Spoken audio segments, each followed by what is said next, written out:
What is going on, everybody? Let's talk some Eagles, okay? Because now that the Philadelphia Eagles won the Super Bowl, now that Nick Foles was the winner of this and the Super Bowl MVP, he gets an insane amount of love. And there are actually people out there that thinks that he deserves to start this season because Carson Wentz might not be 100%, and we don't want to rush Carson, and Nick Foles obviously can do it. And listen, I love everything Nick Foles did. It was an amazing run. It was awesome. It was outstanding what happened.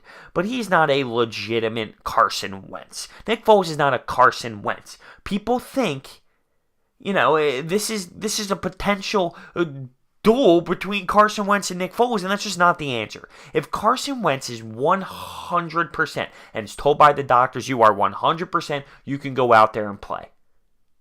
He deserves to go out there and play. There are fans that think Nick Foles should be the answer to start the season regardless, and that's not true. It is Carson Wentz's team. We've been crying for a franchise quarterback for how long? How long? We finally get one, and because Nick Foles has a good 3 games during the playoffs, how do you forget that? That we were crying and scratching and clawing to get ourselves a franchise quarterback. We finally get one in Carson Wentz, and now we're going with people want Nick Foles to be our starting quarterback. Now, what if Carson Wentz isn't 100%, right? Fine, start Nick Foles. Say he wins the first 2 games. Say he wins the first 3 games. What do? Do you ride the high of Nick Foles until it goes down? Or do you not mess with Carson Wentz's mind and you just give it to him? And you say, Nick, thank you very much for the 2-3 games that you stepped in early on in this season to win. But we're going with Carson Wentz because he is our franchise quarterback. Hear me out. If the Green Bay Packers, their backup quarterback, wins the first 2 games, 3 games of the season, and Aaron Rodgers comes back and he's 100% now and he's healthy, what do? What do? You start Aaron Rodgers. It's the same thing. I get it. Nick Foles brought us the Super Bowl. Right? It's special. We're in the honeymoon phase still of this Super Bowl and of Nick Foles. But you gotta realize that Carson Wentz is our franchise quarterback. And people are really thinking that Nick Foles... Listen, I don't want to not appreciate what he did. But Nick Foles is not the Eagles' answer. And people really think this way. People really think this way. That, if Carson Wentz isn't 100% and then Nick Foles wins the first 3 games, it's Carson Wentz's team, right? Question number 2 here. Would you rather have Nick Foles as a backup quarterback who realistically won't play more than 2 games this year if Carson Wentz stays healthy?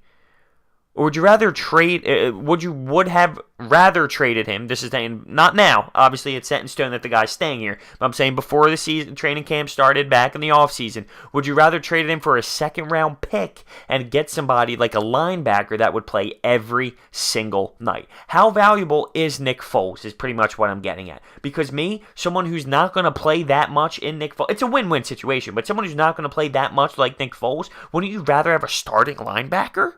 Would you rather have someone who's going to play way more consistently, but at the same time, you get your comfort, you get your security blanket, you get your okay. What if Carson goes down? We still have a lot of confidence in our backup quarterback, and I get that. That's why it's a win-win. But I'm just saying, if I had the option, I'm going out and getting someone who's going to be playing night in and night out than just the guy who sits on the bench and maybe might play if someone gets hurt.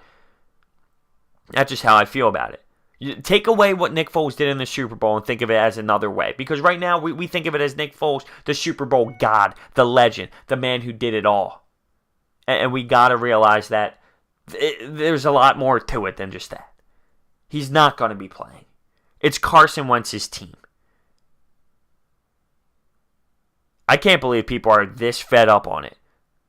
People are actually this fed up on it and think that Nick Foles, if he starts the season and wins a couple first games of the season, deserves to ride it out. And I'm sorry, but it's not true. Carson Wentz deserves to. He's the franchise guy. It's his team. And it's made pretty damn clear that is how it is. When Nick Foles wanted to come back here, he came back and accepted that role of backup quarterback. Another factor, by the way, of if we did trade him for that second round pick, of the we get a linebacker that plays every night or whatever. I'm just saying. You also got to remember that Nick Foles potentially is going to walk at the end of the year to get paid some big-time money and be a starter, because he's better than most starters in this league, be a starter for another team, and we lose out on him anyway. Hence why the second-round pick would be, why that would be reasonable. Because he's probably going to leave to go get paid anyway. You get someone who's going to be here. People also forget that. I know I'm a little bit all over the place, but I'm just saying. This is Carson Wentz's team. I don't care what Nick Foles starts at. When Carson Wentz is 100%, that man deserves to be in the game. He deserves to be in the game. It's just how it is. That's how it works. Think of it as any other franchise quarterback on any other team. That's how it works. Let me know your thoughts and opinions down below. Thank you so much for listening. Hit that thumbs up button. Subscribe. I will see you next time.